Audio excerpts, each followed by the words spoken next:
All right. Are we all here? Good. All right. Still you there?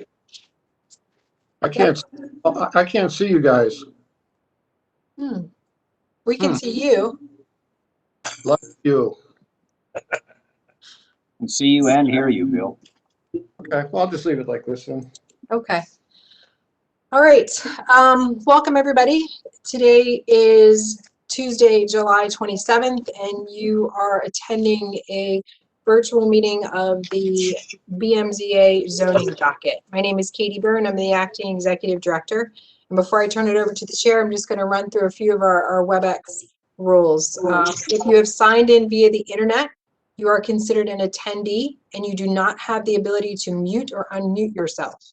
So if you look at the bottom of the screen, you'll see your microphone, camera buttons, and a chat feature. You should be able to see the board and myself on the screen. When your case is called, I will make you a panelist and unmute you. And you have the ability then to make your camera functional, and we will be able to see you. Attendees who call in and wish to testify will hear 2 beeps when they are unmuted. Right after you hear the 2 beeps, if you wish to speak on that issue, please speak right away. If not, I will move on to the next caller. If you're unable to connect via audio, please use the chat feature. If a speaker is inaudible, they will be directed to call back. Also, if you would like to testify in support or opposition for a matter, there are 2 ways you can do it. You can use the chat feature to identify the case number and whether or not you support or oppose. Please do not use the Q&A field because I can't see that one while the chat field is open. You can also raise your hand and that will let me know that you wish to testify. The order of testimony goes as follows. The applicant goes first. Any testimony in support goes second. Opposition goes third. And then the applicant gets the last word and testimony closes. Anyone speaking on any matter before this board is considered to be testifying under oath and required to speak the truth, the whole truth, and nothing but the truth. If you have any issues with WebEx, you can call our office. The number is 410-396-4301.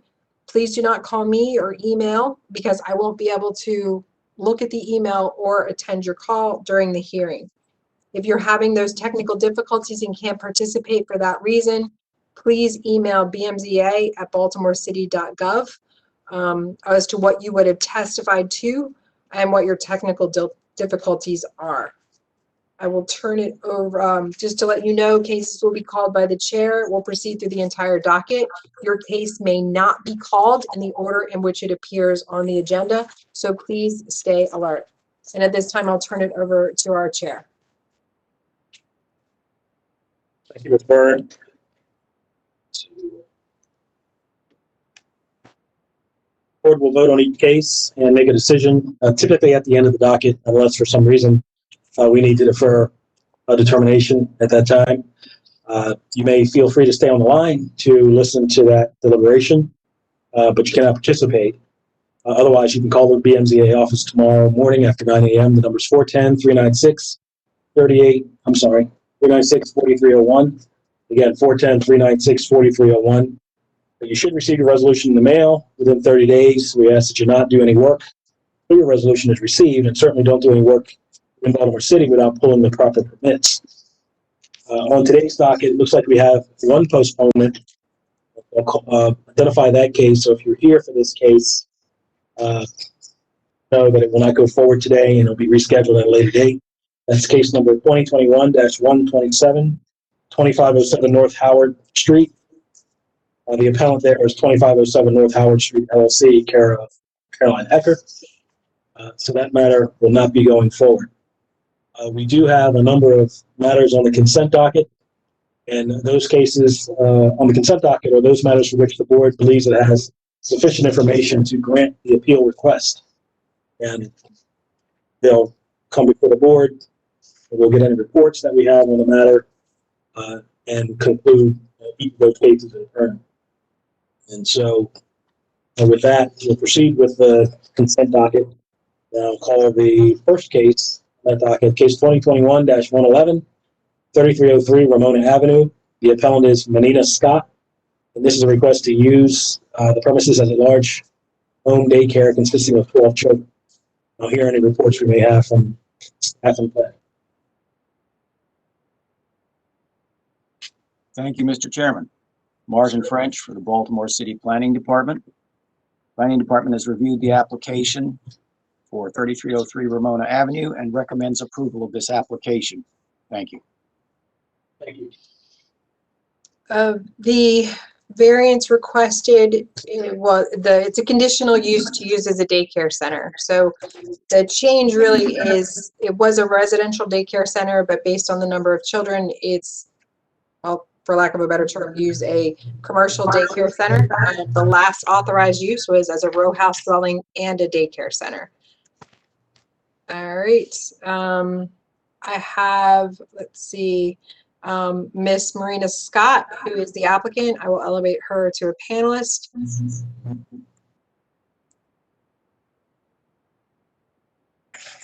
Miss Scott.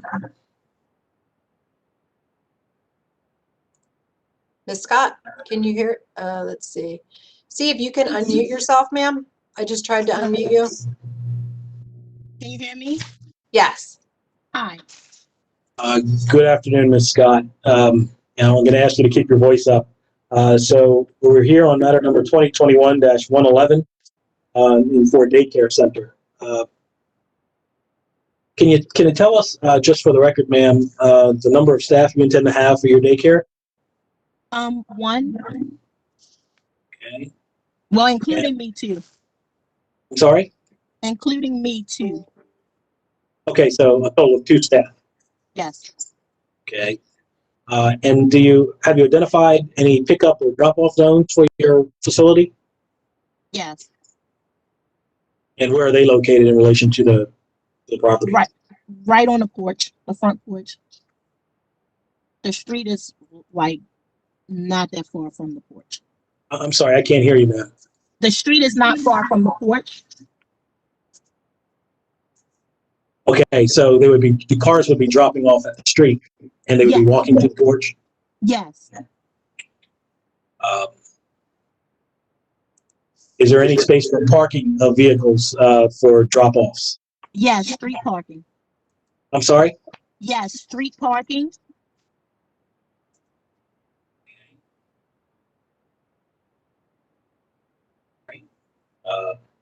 Is there anything you'd like to add to your application today? No, thank you.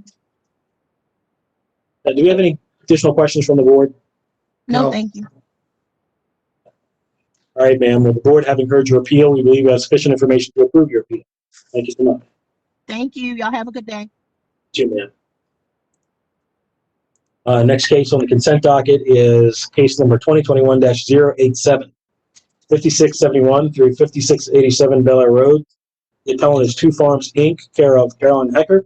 And this is a request to construct a gas station and convenience store carryout. I'll hear any staff or planning reports you may have. Thank you. Planning Department has reviewed this application. This appeal is related to a subdivision and development activity which must be approved by the Planning Commission. The department is encouraging the applicant to reduce the amount of parking variance that would be required. In this case, it is a variance of the maximum limit, not the minimum requirement. However, regardless of that point, which is still in discussion, the Department of Planning recommends that approval of this application be subject to the condition that all improvements and landscaping of this property are completed and maintained in accordance with the development plan to be approved by the Planning Commission. Thank you. Thank you, Mr. Fern. Let's see. It's like the request is for conditional use as a gas station. The carry-out food shop and outdoor dining is permitted as of right in a C3 zoning district. There is a letter in support from the Frankfurt Improvement Association proposal to basically they support the proposal of the gas station convenience store at the former Donahoe Motor Body Shop and car rental facility. And I have elevated Ms. Hecker to be a panelist, and she is unmuted. Good afternoon. Caroline Hecker, Rosenberg, Martin, Greenberg on behalf of the applicant.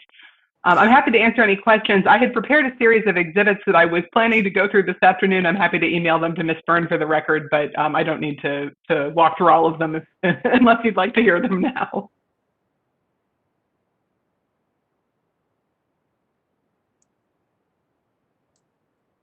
That's James, you're muted, I believe. Uh-oh, I pulled a Katie. Well, Sorry it was about bound to happen to somebody else other than me at some point. Right. No, Ms. Ecker, that's not necessary. We don't need to review all of those matters. We'll just accept it into the record as you submit them. Thank you. Is there anything else you'd like to add to your application at this time? No, thank you. All right. Well, the board, having heard your appeal, I believe we have sufficient information to approve your appeal. Thank you so much. Thank you very much. Great day. Next case on the consent docket is case number 2021-129, 407 Beddinghouse Road.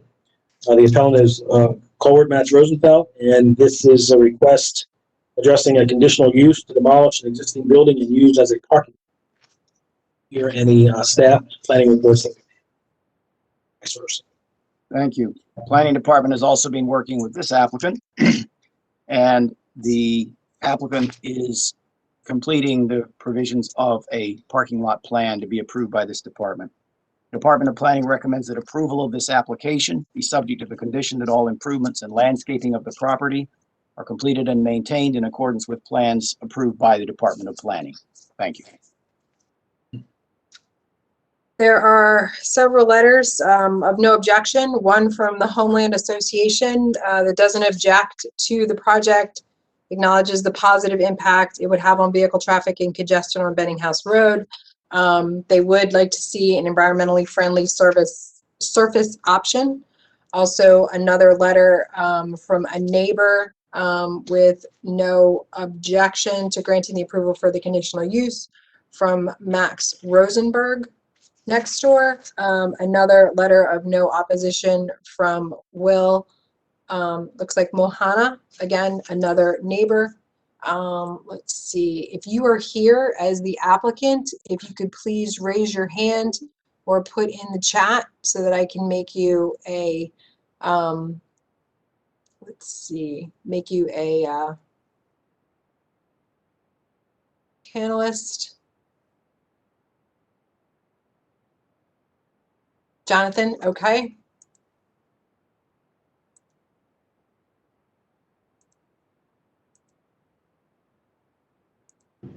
Mr. Fishman, are you here as the applicant? Yeah. Okay. Can you hear me? Yes. Yes, this parking lot will help us with our operations in the accelerator building. We have several things going on here, but the two uses that need the parking the most are an event space, the accelerator space, and Be More Kitchen, which is a co-work space for people in the food industry. The kitchen in particular is busier than it has ever been since we opened. And so we really need additional parking beyond the parking that we built several years ago on Beddinghouse Road. So this will really help. It's a very congested area, as one of the people has noted, and it will enable us to get trucks parked off street when they're coming to Be More Kitchen. So it will really be helpful.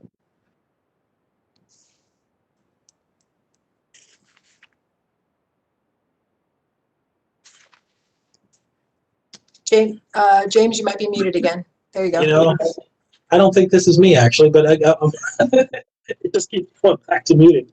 Anyway, it's defaulting to muting, so you might not hear a lot from me today. But Mr. Fishman, thank you for that information. Is there anything else you'd like to add to your application? No, I think it's pretty straightforward. We've been working with planning, and our civil engineer recently revised the site plan based on comments from the planning department. So I think we're in pretty good shape, and we're ready to move forward with this as soon as we get the approval. Very well. The board, having heard your appeal, we believe we have sufficient information to approve your appeal. Thank you. Have a great day. Cheers, sir. All right, moving on. Next consent case is case number 2021-130, 1518 East Clement Street. The appellant is Prayful Patel. This appeal addresses a variance, seeks variance to bulk regulations related to the construction of a two-story rear addition. I'll hear from planning and or staff. Planning Department has no comment on this application. Thank you. There are two variances requested for this application in order to construct a two-story rear addition in an R8 zone. The first is maximum lot coverage. 80% is the maximum. What's being proposed is 98.4%. So that means that the board will be granting an 18.4% variance to lot coverage. The minimum rear setback is 20 feet. What's being proposed is 1 foot. So that means it would be a 19-foot variance setback. So, Mr. Patel, I'm making you a panelist. And you are unmuted, sir. Good afternoon, Mr. Patel. Sir, is there anything you'd like to add to your application at this time? I mean, my client actually, we are architect engineers, and my client want to make that to be like a good livable size area, because that house is like a little very small one. So he want to make more addition, but because of the zoning things, we need to get approval, for that two-story addition on the back. Okay. So we have that information. If there's nothing else, then I can tell you that the board, having heard your appeal, we believe we have sufficient information to approve your appeal. Thank you so much. Thank you. Good day. All right. Moving on, case number 2021-131, 28 East Mount Vernon Place. The appellant is AB Associates. This is a request to use a portion known as 702 St. Paul Street as a retail goods establishment, stationery bookstore. I'll hear any reports we may have.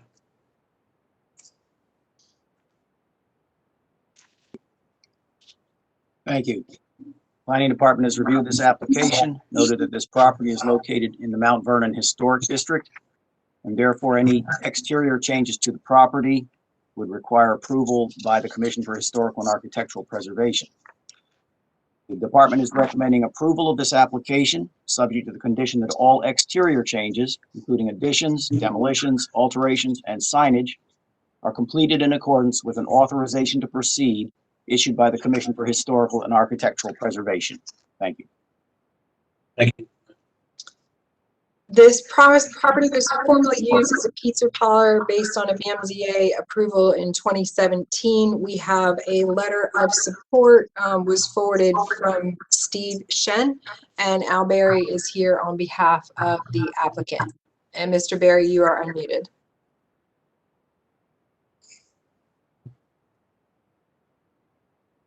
Good afternoon, Mr. Berry. I think.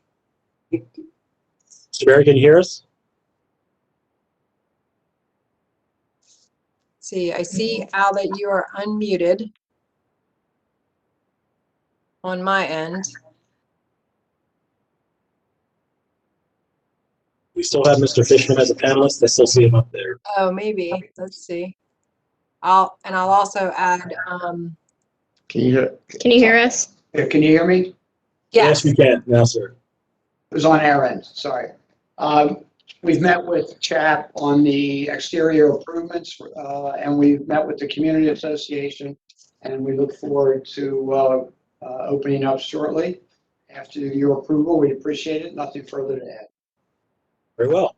Thank you, Mr. Berry. The board, having heard your appeal, we believe we have sufficient information to approve your appeal. Thank you. Great. Next consent case is case number 2021-133, 7601 through 7651 Harford Road. The appellant is Reginald Meekins. This is a request to use a portion of the premises known as 7633 Harford Road as a banquet hall. I'll hear any reports from you. Thank you. Planning Department has reviewed this application, noted that this portion of the shopping center, which straddles the Baltimore City, Baltimore County line, was previously used as a banquet hall known as Parkville Gardens. The Department of Planning is recommending approval of this application. Thank you. As Mr. French stated, this was a prior use of banquet hall. The only note that we would state is that if a variance is needed for off-street parking, it's one space for 10 persons based on fire rating. I don't believe we have the fire rating yet, but it's my understanding that there is plenty of parking here. But in the event they do need a variance, for parking, they would have to come back. And I have Ronald, let me see if I can pull Mr. Meekins.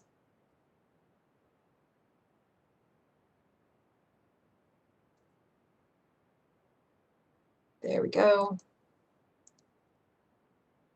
Mr. Meekins, you are unmuted. Thank you. Good afternoon, Mr. Meekins. Sir, is there anything else you'd like to add to your application at this time? No, sir. Thank you. Very well. The board, having heard your appeal, we believe we have sufficient information to approve your appeal. Thank you. So much. Thank you.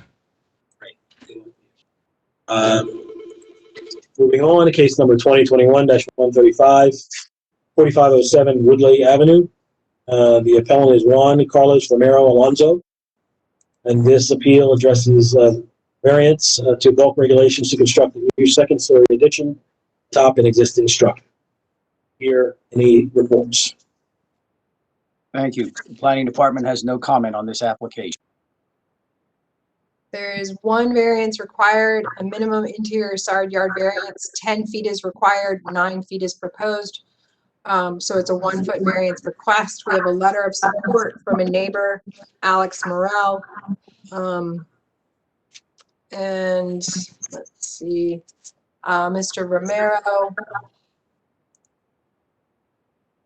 Mr. Romero, I've just made you a panelist and unmuted you, sir.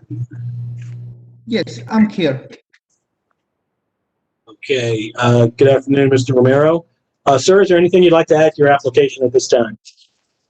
No. Very well. Okay. Well, the board, having heard your appeal, we believe we have sufficient information to approve your appeal. Thank you so much. Good luck to you. Thank you. Thank you. Moving on further down, case number 2021-140, 1339 West Lafayette Avenue. The appellant is William Brodus. This is a request to use the premises as 2 dwelling units. I'll hear any reports you may have.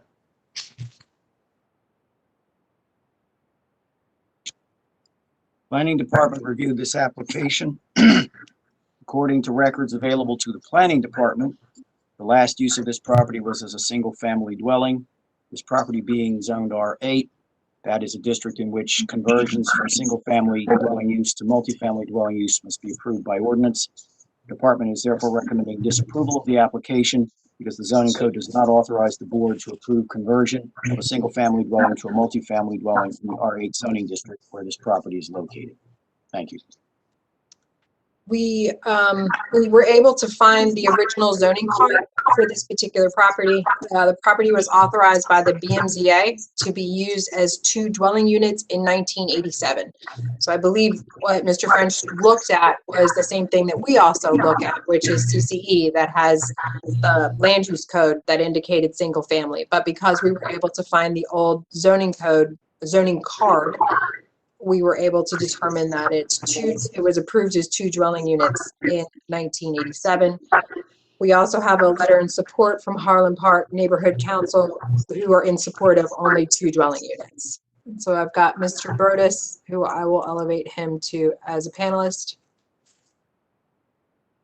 Let's see, Mr. Brodus, you are unmuted. Good evening. Good afternoon, Mr. Brodus. Sir, is there anything you'd like to add to your application on 1339 West Lafayette? No, there's nothing else I'd like to add. Y'all already discovered everything that I have discovered already. All right, very well. The board, having heard your appeal, we believe we have sufficient information to approve your appeal. Good luck to you on this one. So hang on because we're up to the next one. So sit tight. Calling case number 2021-140. 2056 Bank Street. Again, the appellant is William Brodus, and this is a request to use the first floor as a neighborhood commercial establishment, a nail salon. Now, here in the report. Thank you. Planning department has reviewed this application, noted that there is a record of multi-family use of this property, also commercial use in the past. The department is recommending approval of this application. Thank you. Thank you, Mr. Brodus. Staff as well determined that based on the permit records in 1994, the first floor was used as an office and 2 dwelling units on the upper floor. And the conditional use in 1994 was granted for office and residential. Okay. All right. So, Mr. Brodus, is there anything you'd like to add to your application for 2056 Bank Street? No, it's not. Thank you. All right. The board having heard your appeal, we believe we have sufficient information to approve your appeal. Thanks so much. Thank you very much. Moving on, case number 2021-142, 850 West.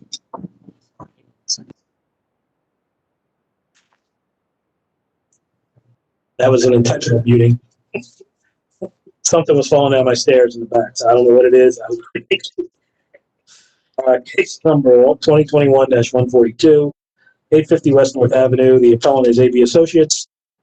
This appeal addresses a conditional use to subdivide. Hold on just 1 second, James. We might have an opposition to the last one that we just heard. Something has popped up in the chat. If I could get you to hold on 1 second.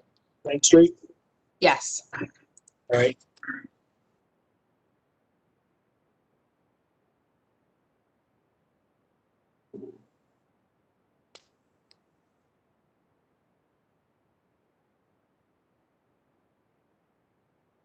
See.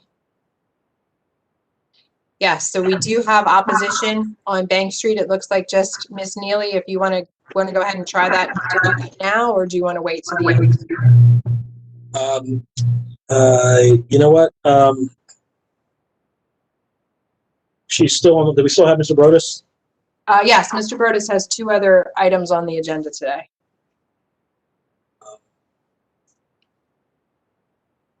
You know what? If she's on the line, let's just deal with it. Okay, all right, Miss Neely, I'm going to go ahead and find you, and then Mr. Brodus, sit tight. We'll pull you back in.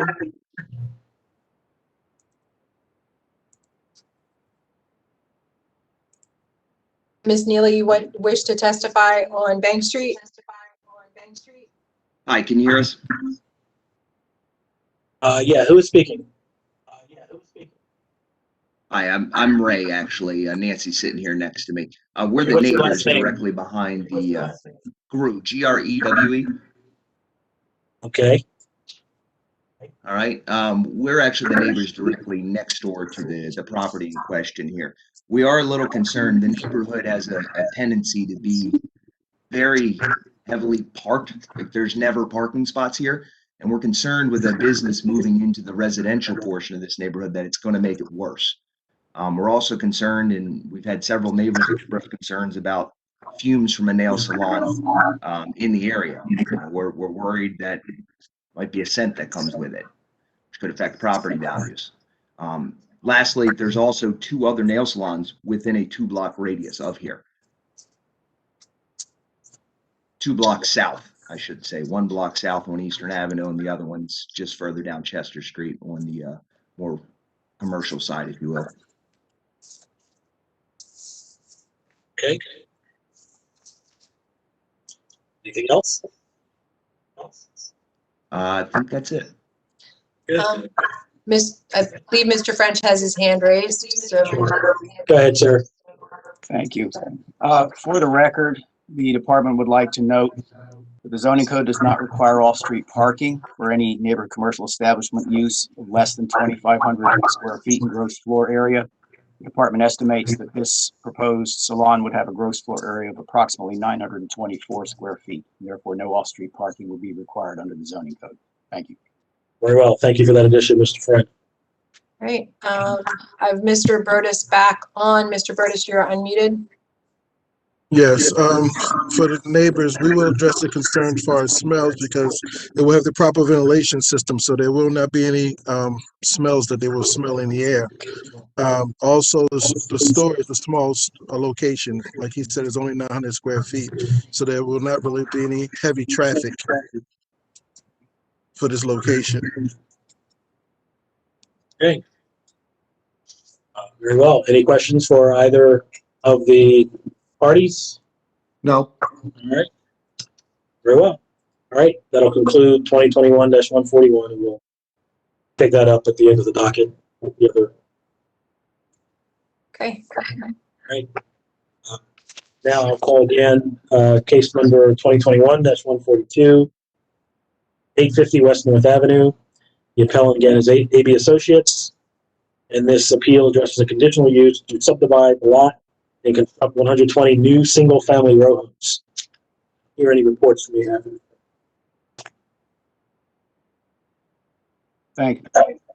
Thank you. Planning Department has been working with this applicant concerning this proposed subdivision and redevelopment of the Madison Park North apartment complex site.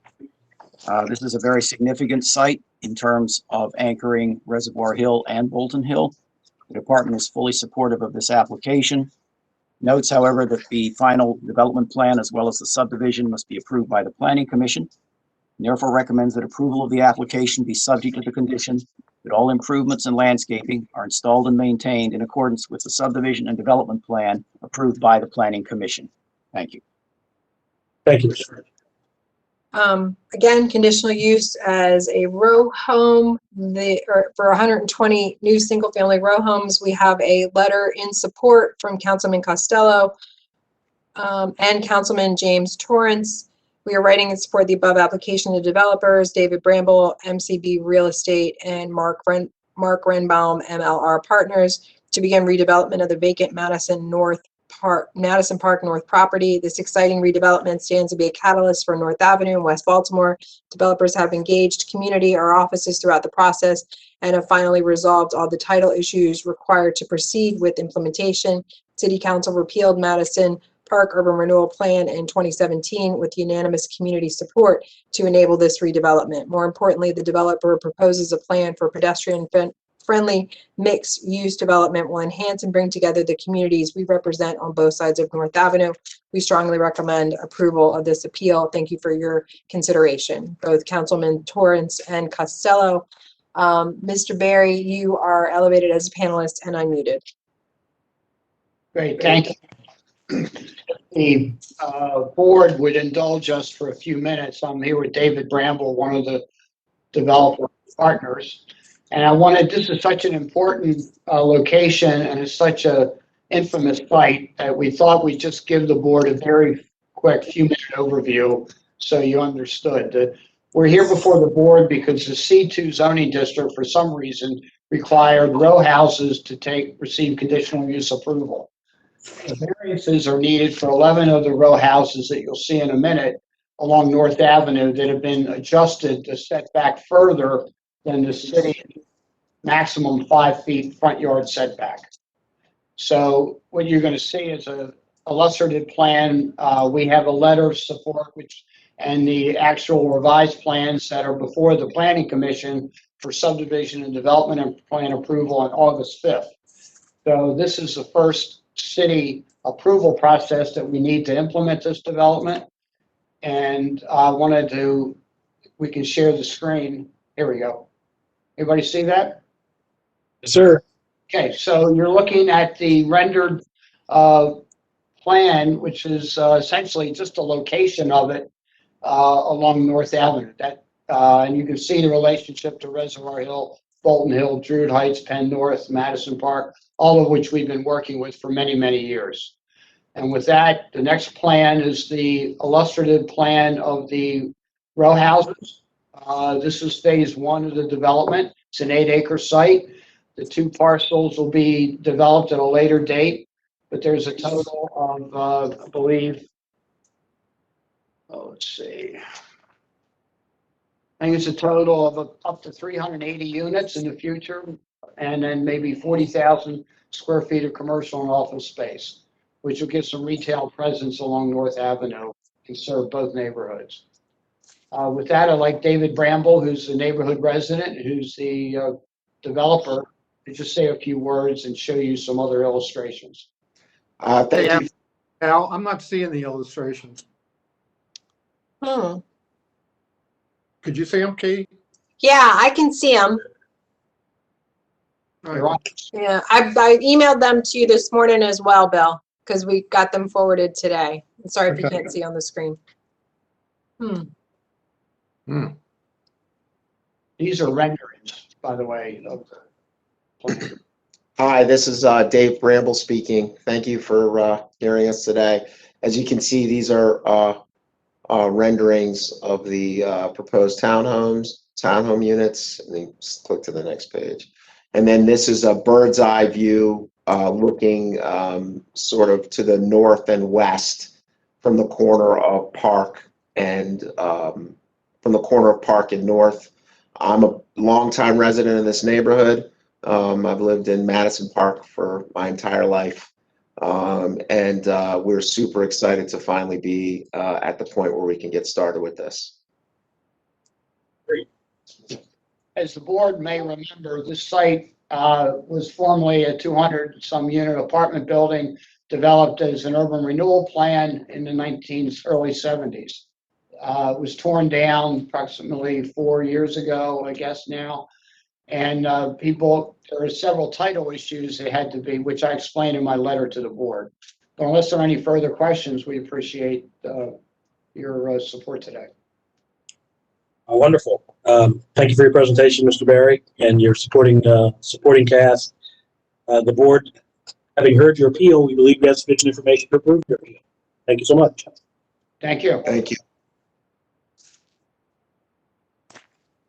Right, moving on to case number 2021-145, 1408 Hobart Street. The appellant is Frank Weaver, and this appeal addresses a variance or seeks variance to the bulk regulations related to the demolition of the existing first and second floor rear addition and the construction of a new two-story rear addition and rooftop deck. I'll hear any reports from you. Planning Department has no comment on this application. Thank you. The only variance required for this construction is a maximum lot area variance. 80% is the maximum. What's being proposed is 94.5%. The request for the board is to grant a 14.5% lot area variance. I have Mr. Weaver, I'm making a panelist. Mr. Weaver, you are unmuted. Hello. Good afternoon, Mr. Weaver. Good afternoon. Sir, is there anything you'd like to add to your application at this time? No, just that this particular block, quite a lot of the houses already existing have done the same thing that I'm trying to do. So what I'm trying to do will be in keeping with houses in the, within a few feet Okay. of me. Very well. Well, the board, having heard your appeal, we believe we have sufficient information to approve your appeal. Thank you, sir. Great, thank you. Have a good day. Calling case number 2021-146, 2702 Dillon Street.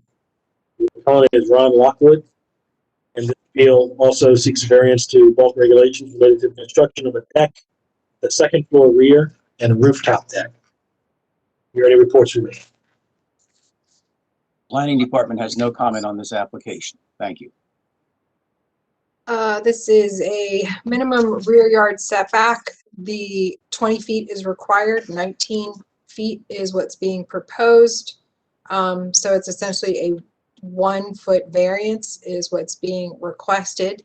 I see Ron Lockwood as the appellant. I do not see a Ron Lockwood. However, on our list of attendees, if you are here as the applicant, either please raise your hand, put something in the chat for me, or I'm going to start going through the call-in users right now. If you are the applicant for 2702 Dillon Street and you hear 2 beeps, please speak up.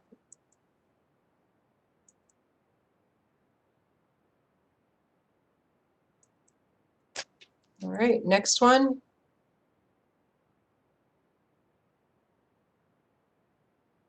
All right, we'll go to the next caller. All right, again, if you are here as the applicant for 2702 Dillon Street, please raise your hand or put in the chat. All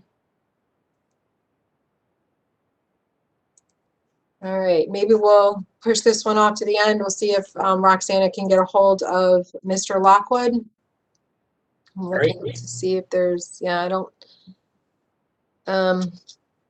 okay, yeah, I don't, Simon, am I missing anything? All right, we'll try to give Mr. Lockwood a call and maybe come back to this. Very well. Let's go to case number 2021-148, 2901 Thorndale Avenue. The appellant is Michael Kohengadal, And this also addresses a variance to the bulk yard regulations related to the construction of an addition at the second floor front and rear and an unenclosed porch on the side. I'll hear any reports from you. The planning department has no comment on this application. Thank you. The front yard setback variance, 25 feet is required, 19 feet is what's being proposed, so it's a 6-foot variance requested. Minimum interior side yard variance, 20 feet is required, 3 feet is proposed, so that is a 17-foot variance.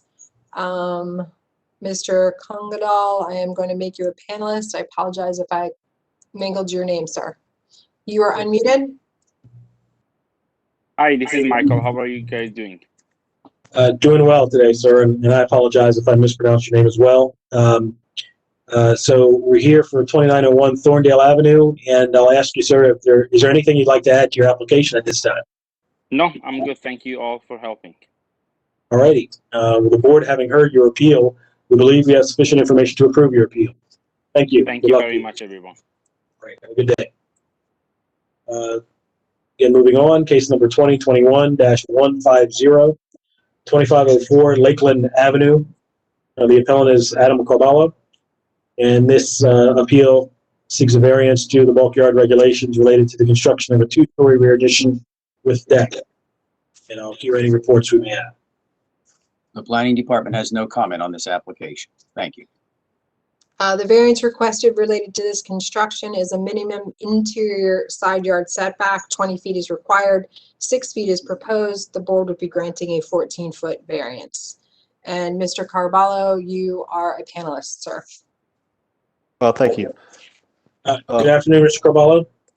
Good afternoon. Welcome. Is there anything you'd like to add to your application at this time, sir? No, sir. All right. The board having heard your appeal for 2504 Lakeland Avenue, we believe you have sufficient information to approve your appeal. Thank you so much. Thank you. All right. Good day.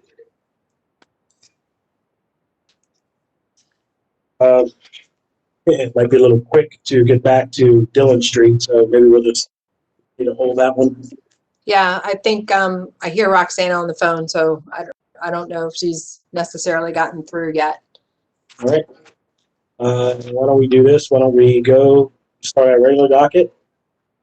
And first up on that regular docket is a matter we've had before us before, case number 2021-045, 205 South Chapel Street. The appellant is Eden No, and the appeal addresses the construction of a 2-story rear addition and 3rd floor addition. And I'll hear reports, and Ms. Byrne, if you could also bring us up to speed on the history of this matter. Certainly.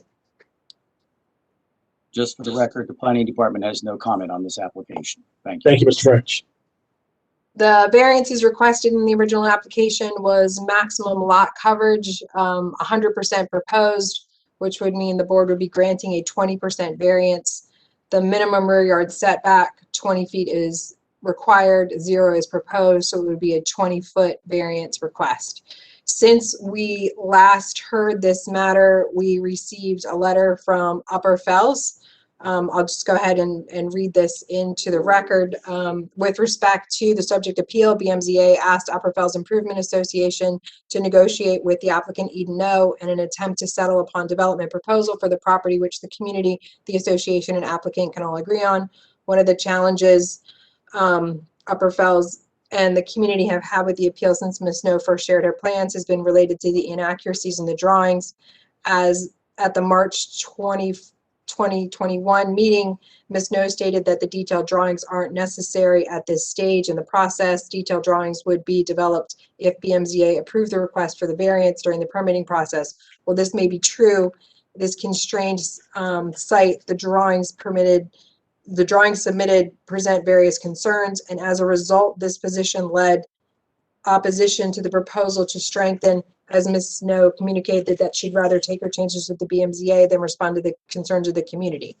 Nonetheless, following the June 15 hearing, Ms. No offered to reduce her request for lot coverage from 100% to 86% of her parcel, and still wants a 3rd story addition with no setbacks, which this proposal helps mitigate two of the community's concerns and allows for a rear door which doesn't open into the narrow alley. However, Ms. No is very insistent upon a 3-story structure.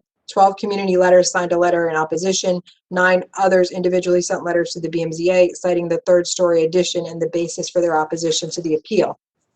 Upper Fells mentioned to Ms. No via email on Friday, July 9th, that a possible solution would be to expand her structure to 46 feet with no 3rd-story addition. This would allow space for trash, receptacles, HVAC equipment in the back without creating a structure out of scale with the rest of the block. Ms. No stated that she didn't think that she would think over the proposal, but she had not gotten back to them. This was as of Monday, July 12th, whether or not she would accept. So that's from Upper Fells. We received a letter in support of Ms. No from Brian Seal. Let's see. And Ms. No also forwarded it again today. He says these renovations are in line with the surrounding houses based on height and mass and will add space to these historic houses. He's a resident of the 200 block of South Wolf Street, which is half a block from Chapel Street and a block and a half from the Bank Street property. He said the applicant has reached out to the neighborhood to make an effort, the renovation that fits within the dense urban fabric of our neighborhood. While I'm not an architect and cannot speak in support or opposition of the plans, I support the idea of the buildings in our neighborhood growing in changes as they have for 200 years that the neighborhood has existed. This is the kind of smart investing housing stock that makes sense in a historic neighborhood. He supports the variance requests. So those were, let's see, and he also says he has been part of the discussion, the land use committee, and around how the project is moving. He does not believe it is a good faith, just there's been a good faith discussion with Ms. No. Those are the 2 documents that we have.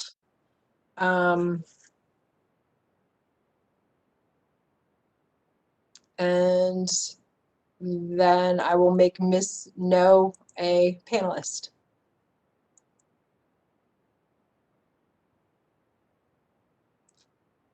Ms. No, you are unmuted. Hello. Good afternoon, Ms. No. What else? Is there anything else you'd like to add in support of your application, given the break that we've had since the last time you were before the board? So since the last time, I also wanted to add that instead of the 100% lot coverage, which would extend the home, the entire lot, which is I believe 52 feet, I would be happy with, as the Upper Fells Point said, 86 to 90, anything that the BMZA would be okay with, versus just the 80% lot coverage. It will be enough space in the back for storing the trash receptacle, as well as a mini split system, which takes up less space than a traditional HVAC unit. And it would provide more than, I believe, 7 feet in the back rear, which I believe is enough space for storing anything in the back. I wanted to share, since the last time, some of the pictures of the interior, showing the small kitchen as well as the small bathroom. The bathroom and the kitchen is what is currently what's in the rear of the home. So that's what I was hoping to extend further back into the lot. And I wanted to share that picture. If you could add Ms. Emma Petrovich so she could show the pictures. Okay. And then I will pass the ball to Ms. Petrovich.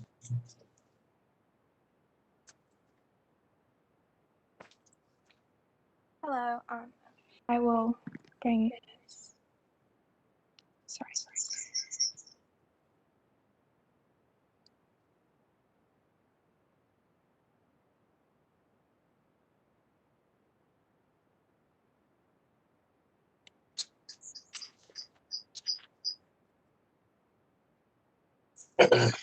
So, as you can see here, here are the interior images. Excuse me. I don't know about the rest of you, but they're too small for me to, okay, that's better. Oh, could you repeat that? Sorry. No, I'm looking at your renderings. Okay. Let me just put this into present.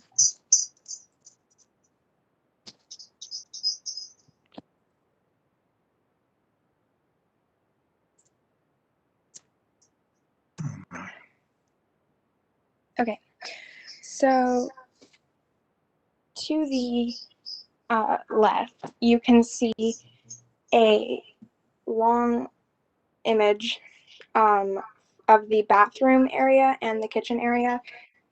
And the wall between the two was demolished, so there is no longer any separation.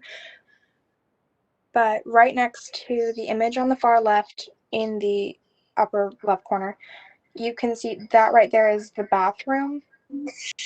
And the bathroom is approximately 5 by 5 feet. And then on the lower left, you can see another image of both the kitchen and bathroom. And then, on the lower left, you can see another image of the bathroom, which is just zoomed in. And then on the right side, you can see an image of the kitchen, and then the lower right side, you can see another image of the kitchen, which is approximately 6 by 5 feet, which is a lot smaller than the average small kitchen. So the average small kitchen would be 60 to 70 square feet, and this kitchen is about 30 to 35 square feet.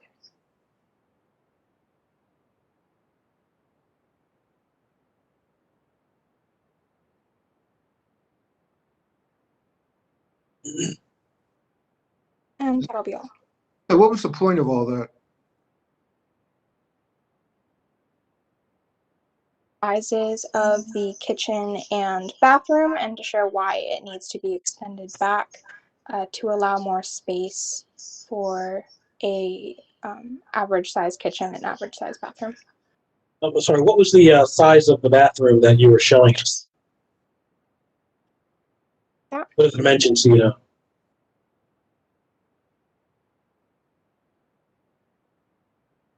The bathroom is about 6 by 5 feet or 5 by 5 feet.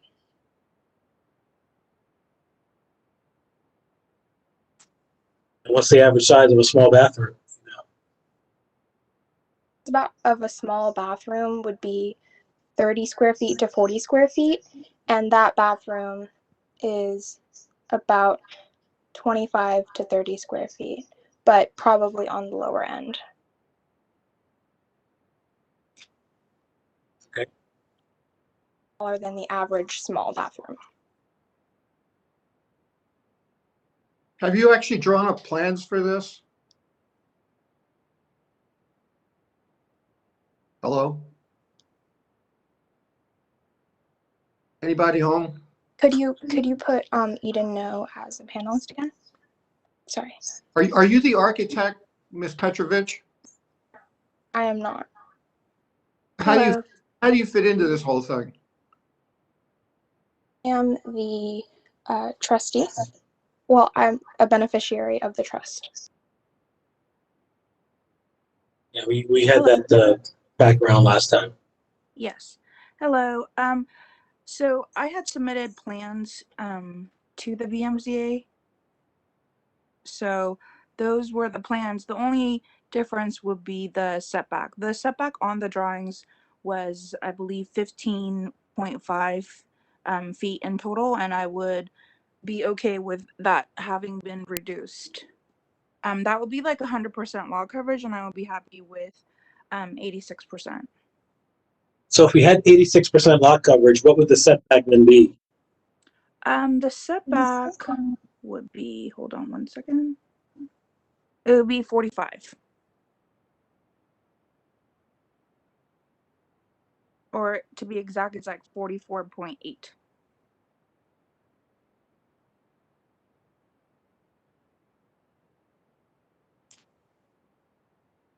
Okay, let's see here. You mean feet? Feet Yeah, are, you're talking inches, right? So Yeah, because no, the you total got a 40. lot coverage, the total lot coverage would be 45 feet. So okay, the yeah, setback, yeah. yeah. So I think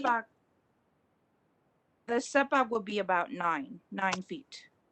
all right. So 86.4% lot coverage with a 9-foot setback instead Yes. of. Okay. All right. Yeah, that answers my question. Thanks.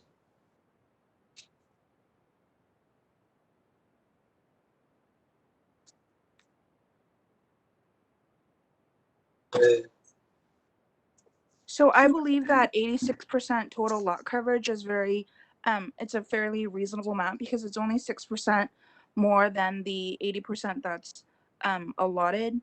The 6% would be, it would just add to, again, the kitchen and the bathroom space, and that's it. It's not necessarily to, add any unnecessary items at all. It's totally for adding the necessary bathroom and kitchen.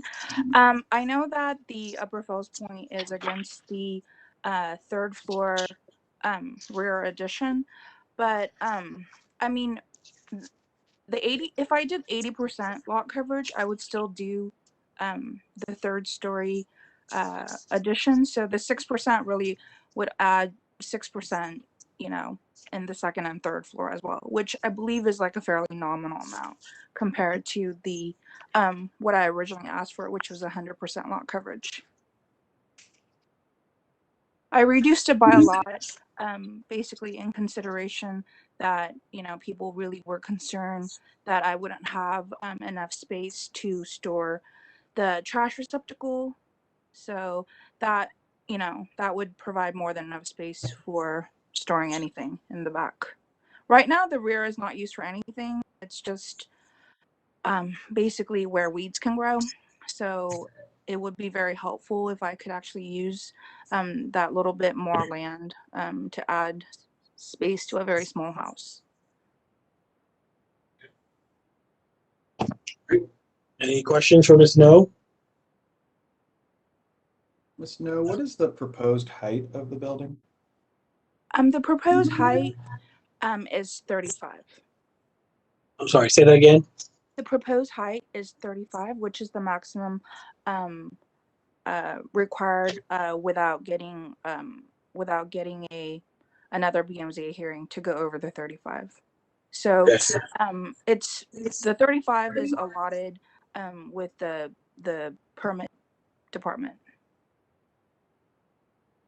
for maximum height without an appeal.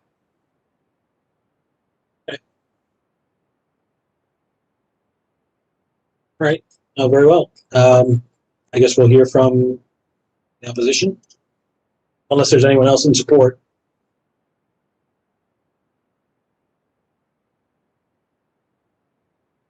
Is there anyone else speaking on your behalf, Ms. No?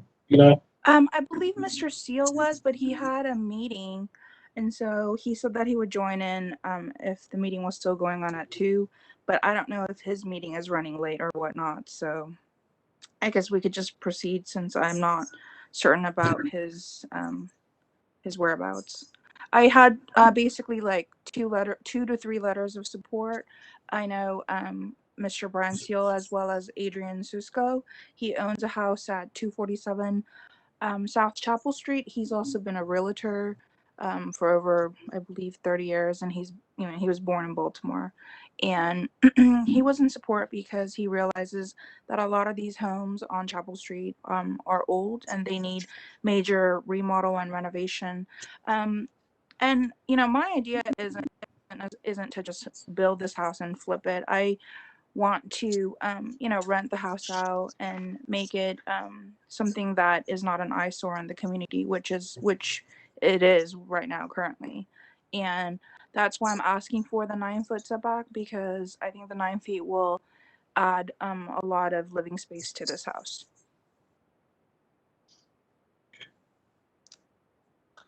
Okay, I guess we'll go through then and see who else. I don't see Mr. Steele here. We'll go ahead and see if there's anybody here that wishes to add to their testimony from the last time in opposition. If you would please raise your hand and I'll go through the call-in users.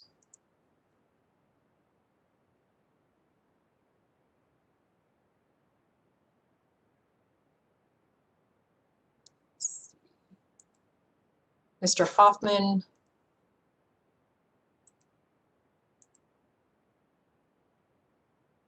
Okay, Mr. Hoffman, you're unmuted. Yes, thank you. I'm also a member of the Land Use Committee at the Upper Fells Point, and unfortunately, we have one member that's been very contentious with our group and has recently lost an election, and I believe his letter is more in sour grapes than anything else. There was quite a few of us that were sign-ons to the original opposition, and we still maintain our position that the height of the structure does not meet with the two-story design or the pattern on the 200 block of Chapel Street as we discussed in the original hearing. And we suggested an alternative that we thought would give Ms. No a reasonable way to do the square footage and increase her house from the 972 up to I believe it was 1,231 square feet. It would give her room to do 3 bedrooms and 2.5 baths that way in her plan, and she's just insistent on that 3rd floor. The issue being with the historic nature of the neighborhood on the 200 block of Chapel Street. And that's all I have for right now. Thank you. Okay, I don't see any other raised hands right now. I'll go through call-in users. If you are here to testify on behalf of 205 South Chapel Street, 2021-045, after you hear the beep, please begin speaking.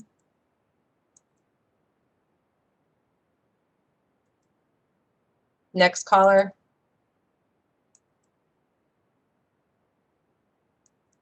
Looks like we have a message in the chat.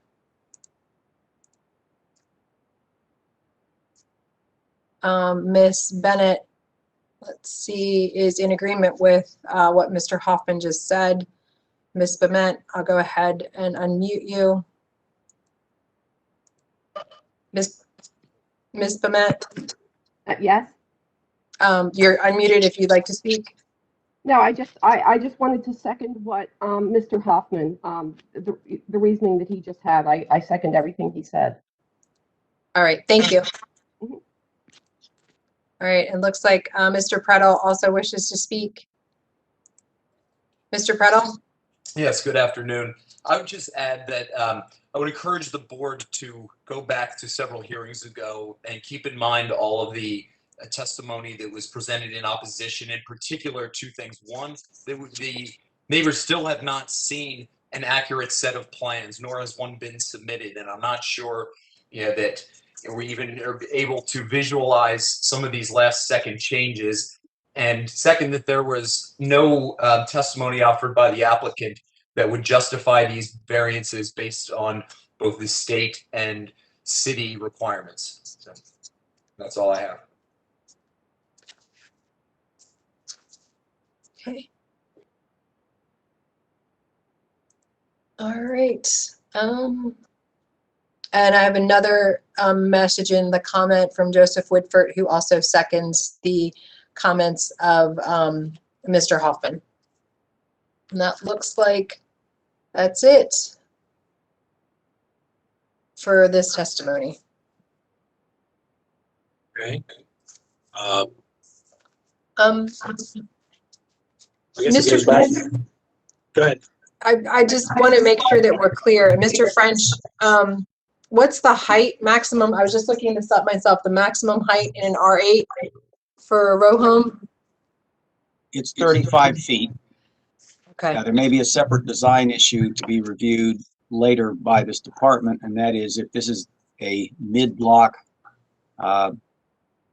building, it isn't clear whether it be considered mid-block or street corner. I believe there's an alley next to the building, the way the testimony went.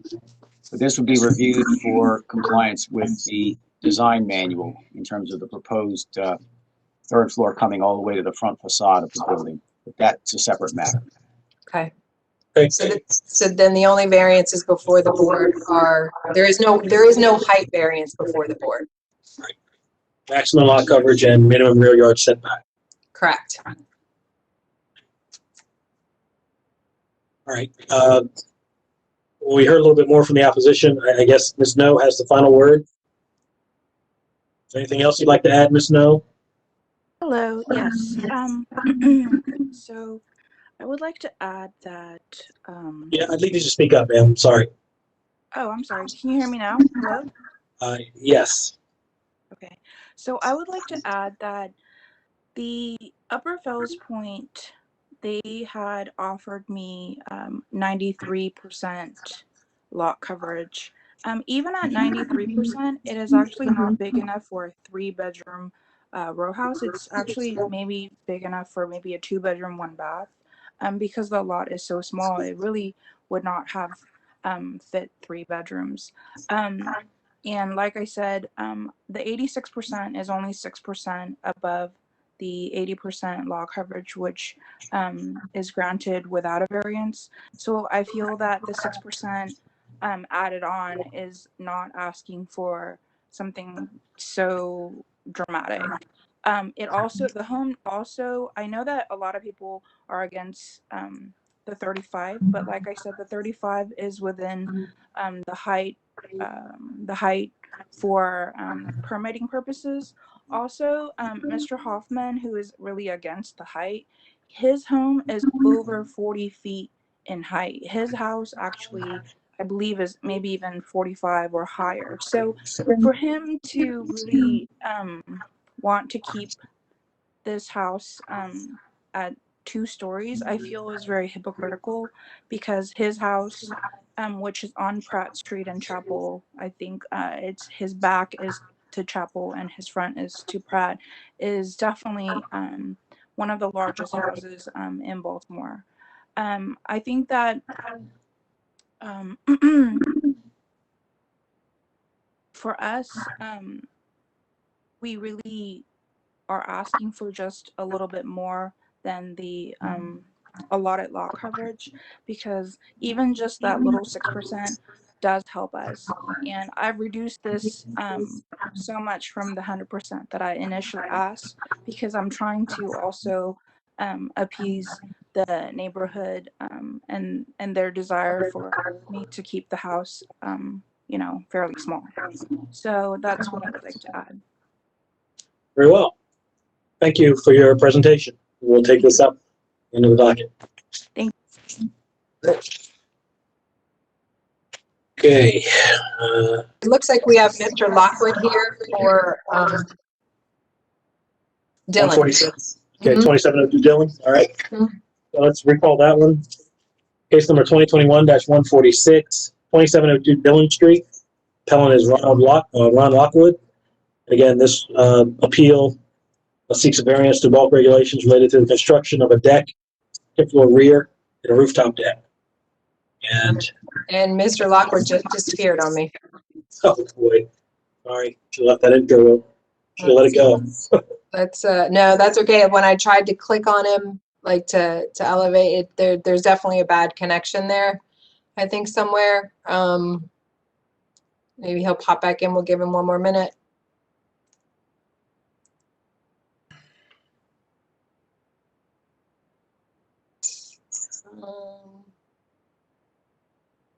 He's not back. Well, I guess maybe we can try him again. Okay. You know where to call, I guess, so we will answer. Let's go to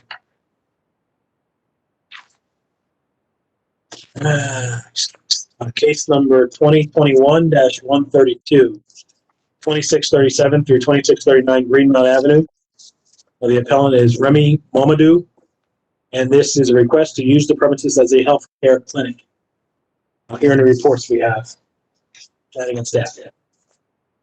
Thank you. Planning Department reviewed the original application, which appeared to propose to use the entire building, which is a 3-story attached building on the east side of Greenmount Avenue, approximately across from its intersection with Lorraine Avenue, and had great concerns about the amount of parking variance that would be required because this property does not provide a rear yard that's suitable for off-street parking. However, yesterday, the applicant sent a message to us suggesting that the purpose of the application was to use the first floor level only of this property for the proposed clinic. And the department believes that the board can use its authority, which it has used in this way in the past, to approve use of the first floor for a clinic, with the remaining 2 floors to remain locked and empty for non-residential purposes as a condition of approval of the application. The department has no objection to the application if that condition specifically that the application is revised to limit the proposed healthcare clinic to the first floor level of the premises. Thank you. Thank you, Mr. Frank.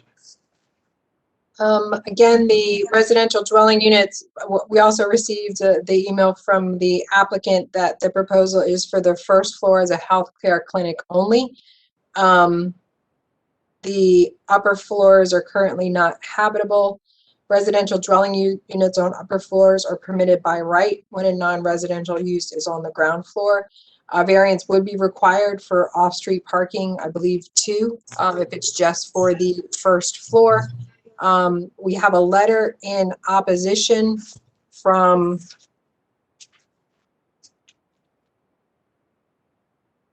let's see, Robert Birch sends this message. He supports the business described on her website. However, he vehemently opposes Caring Hands Behavioral Health Center becoming a methadone clinic. He supports therapy and counseling, but does not support a methadone clinic. And I've got Miss Remedieu here, and all right. So, Ms. Remedieu, it appears I can't make you a panelist, but you are unmuted, ma'am. Okay, great. Can you guys hear me well? We sure can, ma'am. Tell us about the project. All right, great.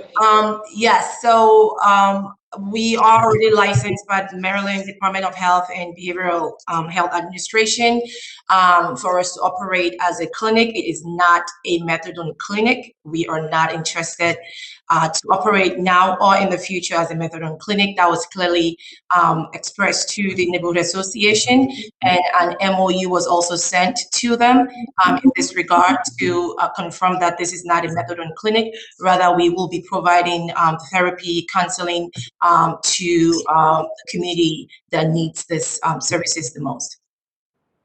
Okay, what kind of therapy and counseling are you providing? We will be having, so we have a mental health clinic, and we will have PRP. We will have individual counseling, couple counseling, group counseling, family counseling. We will also address issues like depression, suicide ideation, anxiety, and other mental health issues. Okay. Has the MOU that you referenced been provided to the BMZA? Yes, I could do that as well. Right. Yeah, we do not have it in the record, but if you could forward that, that would be great. Most definitely, we'll do that right away. How many staff do you anticipate having at the location? About 2 to 4. And what hours of what are the hours of proposed operation? 10 to 4. And how many days a week is that? Monday through Friday, and possibly Saturday we will do 10 to 2. And Monday through Friday, 10 to 4. Saturday, possibly 10 to 2. Okay. Okay. Anyone have any further questions for Ms. Momadou? And shift east to the first floor location. Can you repeat that? I'm sorry, I didn't hear you well. It was mentioned before by planning that wanted to see it limited to the first floor. Do you agree with that? Yes, most definitely. As a matter of fact, the license supports that it's only for the first floor, and our Medicaid license support also that it's only for the first floor. Okay, thank you. Yes, sir. I just had a question about the MOU. Is that something that's already been agreed upon between you and the association and it's been signed off on, or is that just some kind of proposal that you guys have submitted to them for review? They actually requested for the MOU, and it was signed already by me. It was sent to the association, so their own signature is pending. Okay. Yes. Great. Okay, who else do we need to hear from here? Let's see. So Miss Remington, I'm just going to mute you for a moment, and then we're going to go through the other individuals who are here on this hearing. So hold on one second. Certainly. If anyone is here for this appeal 2021-132-2637 Greenmount Avenue, please raise your hand. I'm going to start. We have one call-in user. If you are here to testify in support, I will please, after the two beeps, please speak up. All right, moving through. Let's see.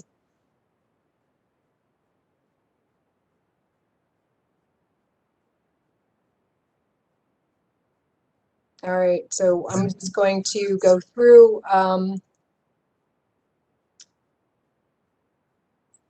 Dr. Lawrence, do you wish to testify?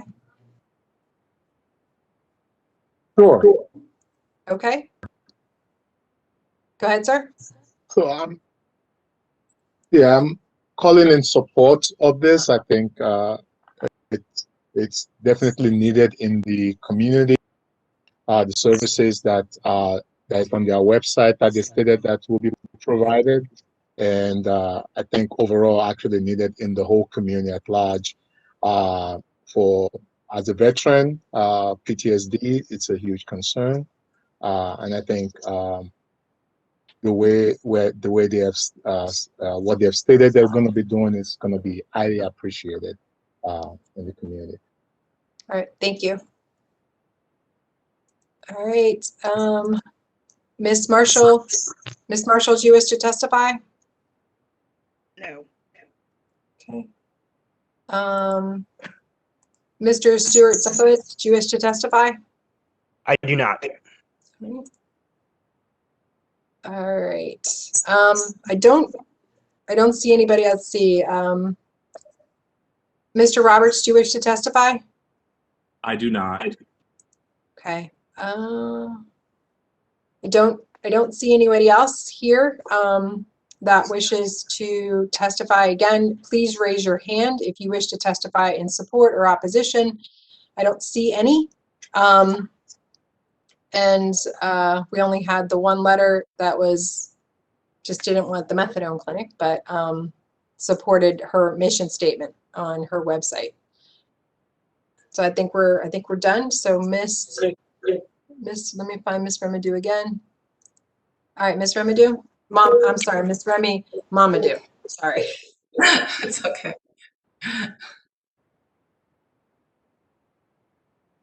Anything further, Ms. Mamadou? Not at all. I just would appreciate the board's support. That's all. Thank you. Terrific. Thank you for your presentation, ma'am. All right, let's move on to the next matter. All right. We're on 2021-138, 3313 Powhatan Avenue. The appellant is William Brodus, and this is a request to use the premises as two dwelling units. Here are any reports we have today. Thank you. Planning Department has reviewed this application, noted that this property is in the R1 zoning district, which does not allow multifamily dwellings. either by conversion or by new construction. Therefore, the department believes that the board does not have authority to approve this application. The department recommends disapproval of the application because the zoning code does not authorize conversion of a single-family dwelling to a multifamily dwelling in the R1 zoning district where the property is located and where multifamily dwellings are prohibited. Thank you. Thank you, Mr. French. We were able to find the land use card for this, and the last authorized use for this property was as a single-family dwelling. As Mr. French has stated, the board does not have the authority to convert a single-family dwelling in an R1 to a two-family dwelling. And Mr. Burtis, you are unmuted, sir. Yes, this property has not changed ownership. It went from one family member to the other, and it was always two dwelling units. It has two BG&E meters, and has already been existing as that. It went vacant during the transition of the people passing away, and they're trying to keep their two dwelling units that they originally had. What? Go ahead, Ms. Bird. Like, we have no construction permits, we have no land use card, there's no use and occupancy. Like, if the land use card had said two dwelling units at some point in the past, you know, where you've actually been part of it, where, you know, like it doesn't say it, but we pulled the land use card, looked at the records, and it's never been anything but a single family dwelling legally. Okay, and if they have the BG&E bills to go back from the time that it's been there for two units, I don't think that's going to trump the fact that, as a legal matter, it's been properly and legally established as a single-family home. It's never been legally or by the book been converted to a two-family. That doesn't mean you can't get meters in and get two bills from BG&E. That's a fact of life, but there was never an appropriate and legal conversion, according to the records we've seen, and it doesn't sound like you have any additional information to shed on the legality of the status as a two dwelling unit. So, record being what it is, I tend to agree that we don't appear to be authorized, this board, to grant this appeal, despite evidence that it looks to be occupied by two dwelling units there. okay, so I'd like to withdraw the application. Okay. Very well.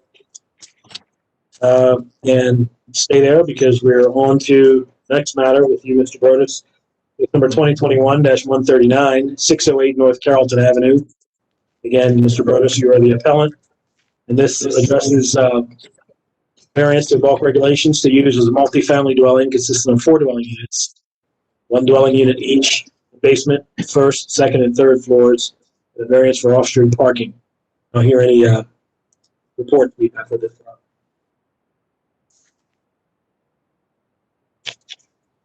Thank you. Planning Department has reviewed this application.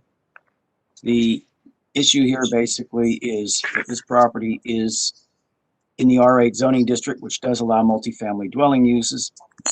The last authorized use, according to information available to the Planning Department, is 3 dwelling units. The applicant is proposing to add a 4th dwelling unit by conversion of the basement. In order to grant such an approval, the board would need to approve a lot area variance in the amount of 31%, which the Planning Department considers extremely large. In addition, it's unclear what hardship or practical difficulty would result from continuing to use the property as a multifamily dwelling containing 3 dwelling units. The department therefore recommends disapproval of the application unless the applicant can provide information showing that an unnecessary hardship or practical difficulty would arise from not creating a 4th dwelling unit in the existing multifamily dwelling. Thank you. Thank you, Mr. French. Based on the information we were able to gather, the last authorized use was as a multifamily dwelling with 3 units. The BMZA disapproved the application to use 4 dwelling units in 1986 based on the city's land use card. There's a letter in opposition from Harlem Park. They would only agree to they would support 2 dwelling units, but not 4. Just the last authorized use for this property was as 3 dwelling units. Great. Mr. Rodas, tell us about this project and what's the need for the 4th unit in the basement. The 4th unit is for the owner of the building. Currently, when he comes in town, he wants to stay there. It has off-street parking in the rear that does not take up any parking that's existing on the front. So that was for his personal use. How long has the owner owned this building? No, he just acquired it.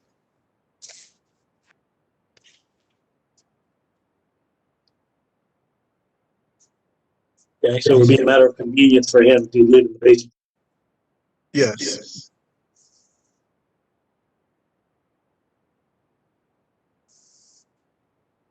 And this is addressed to Ms. Byrne and to Mr. French. With regard to this request for an additional dwelling unit, Mr. French, you mentioned hardship. The appellant has not demonstrated, or at least the application didn't appear to demonstrate any hardship. That showing is required by the code. That is correct. And actually, the approval runs with the land, it does not run with the property owner. And therefore, approval of a 4th dwelling unit would be indefinite into the future. And it would not be contingent upon and cannot be made contingent upon residence of any particular person, including the owner of the property. Thank you. Okay. Right. And it's a lot, it would be a large lot area variance based on how the property is already being used. Right.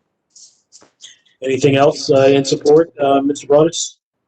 No, that's it. And what I'll do is I'll withdraw this application. Okay. John. All righty. Let's see. Okay. All right. Then all right. So I think that's it for Mr. Broadus. Yes. We need to go back to Mr. Lockwood, see if he's available. Case number 2021-146, 2702 Dillon Street, Ron Lockwood. All right. So we got a message that Josh Nicodemus was here for it, but I do not see him in the list either. I do not see Mr. Lockwood. We have 2 call-in users. Again, if you're here for Dillon Street, after you hear 2 beeps, please speak up.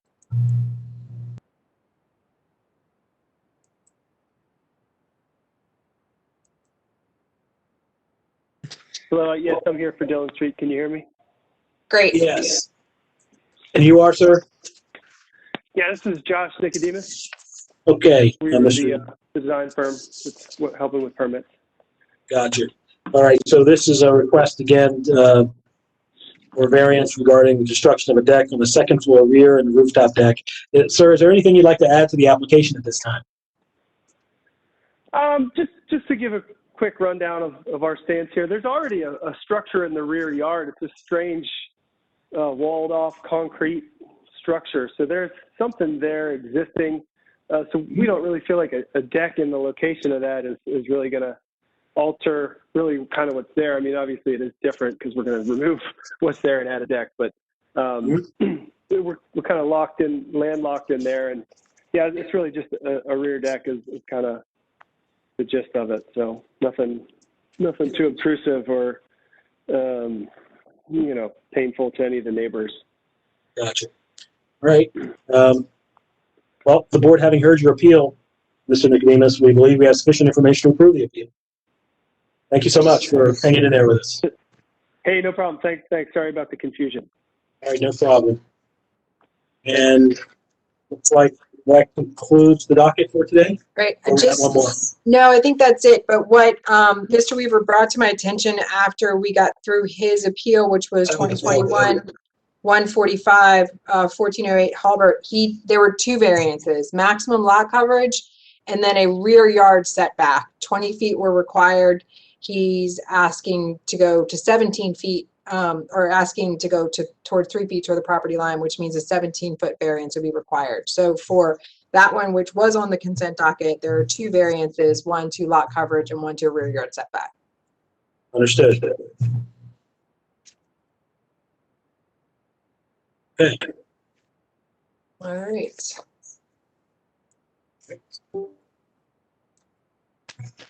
So I think that's it. All right. We'll need to proceed to the deliberation portion for those matters that we need to decide. If it's agreeable to folks, if we take a 5-minute, 6-7 minute, 10-minute break.